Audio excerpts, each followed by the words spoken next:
Caros irmãos, mercê de Deus, mais uma vez aqui nos encontramos. Vamos realçar hoje, como sempre temos feito, a valoração da nossa fé. Pela fé, nós ficamos possibilitados de enaltecer a valoração da nossa alma perante os efeitos do nosso comportamento aqui na Terra. Vamos inicialmente observar que é viável que nós, pela fé, possamos trazer sobre nós o reino de Deus. E por que é que nós assim falamos? Porque consta do Evangelho dito por Jesus na oração Pai Nosso: venha a nós o vosso reino. Então, nós podemos usufruir das benesses do reino de Deus, agora mesmo, ou a partir de agora. Por quê? Se não for assim, a oração Pai Nosso estaria equivocada. Seria o mais correto para contrariar esse pensamento, e a leitura do Pai Nosso não traria esse relacionamento de venha a nós o vosso reino. E sim seria o contrário, vamos nós ao vosso reino. Porém, vivermos no reino de Deus é imprescindível para nós eliminarmos as tragédias, os compromissos sérios de sofrimento que todos nós temos. Porém, a grande realidade é que se a oração do Pai Nosso seria vamos nós ao vosso reino, e não venha a nós o vosso reino, assim ficamos conhecendo a possibilidade do reino de Deus ser alcançado pelos seres humanos. E não somente depois da extinção da vida. Porém, para nós alcançarmos o reino de Deus, nós temos que observar o que diz o mencionado texto que estamos comentando. No capítulo 16. A lei e os profetas duraram até João. Desde então é anunciado o reino de Deus, e todo homem emprega força para entrar nele. Essa força é o nosso combate assíduo, permanente, contra as nossas imperfeições espirituais e morais. Nós temos que fazer força, que é a própria luta contra nós mesmos.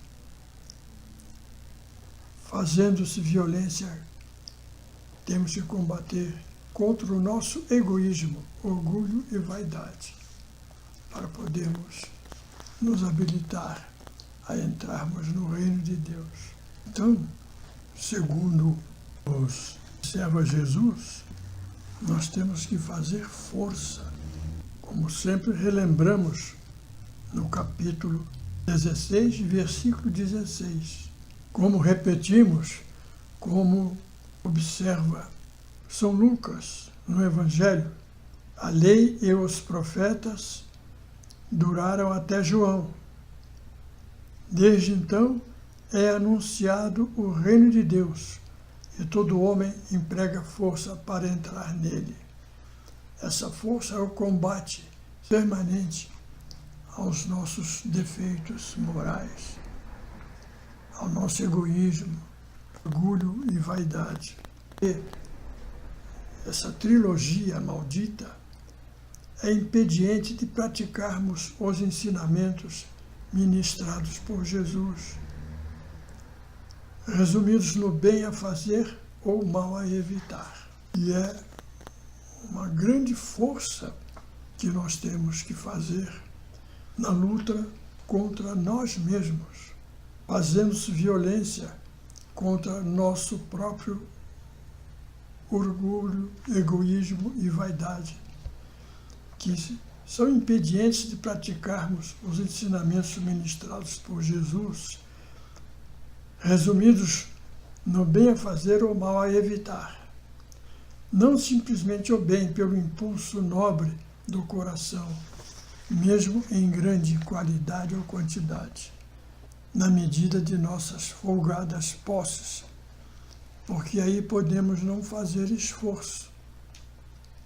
Assim só pode ser o bem esforçado com sacrifício, como nos diz Nosso Senhor, com emprego de força, o que nivela em singular igualdade perante Deus a pobres e ricos. Pois assim, se não fora, estes últimos estariam numa situação privilegiada, os ricos, ante a possibilidade de prestarem confortavelmente grandes e numerosas obras, mercê de suas fortunas. A comprovação do que estamos entendendo encontra-se na leitura de Marcos, no episódio ocorrido no templo. Marcos capítulo 12, a oferta da viúva pobre. Versículo 41. E estando Jesus assentado defronte da arca do tesouro, observava a maneira como a multidão lançava o dinheiro na arca do tesouro, e muitos ricos deitavam muito. Essa arca do tesouro era um repositório das ofertas que os fiéis faziam em benefício da igreja. Jesus observa, no capítulo 12 de Marcos, a oferta da viúva pobre, versículo 41. E estando Jesus assentado defronte da arca do tesouro, observava a maneira como a multidão lançava o dinheiro na arca do tesouro e muitos ricos deitavam muito. Essa leitura que eu estou fazendo é de um livro que eu escrevi há quase 20 anos, chamado A Justiça de Deus. Bem a propósito. E no versículo 42 ele prossegue. Vindo, porém, uma pobre viúva, deitou 2 pequenas moedas que valiam 1 quadrante. Era a menor moeda da ocasião. E chamando os seus discípulos, Jesus disse, em verdade vos digo que esta pobre viúva deitou mais do que todos os que deitaram na arca do tesouro. Porque todos ali deitaram do que lhes sobejava, mas esta, da sua pobreza, deitou tudo o que tinha, todo o seu sustento. Na verdade, esse conceito sacrificial estabelecido pelo divino Jesus, qualificando e valorando as obras, é o mecanismo divino de compensação do mal que deveríamos sofrer em pagamento de nossas dívidas para com Deus, pelo bem que nos sacrificamos pelos outros. É uma regra de execução da lei evangélica para cumprimento de uma norma divina posta ao nosso alcance, sempre que nos lembrando o aviso do Mestre em Mateus, capítulo 16, versículo 27, a cada um segundo as suas obras.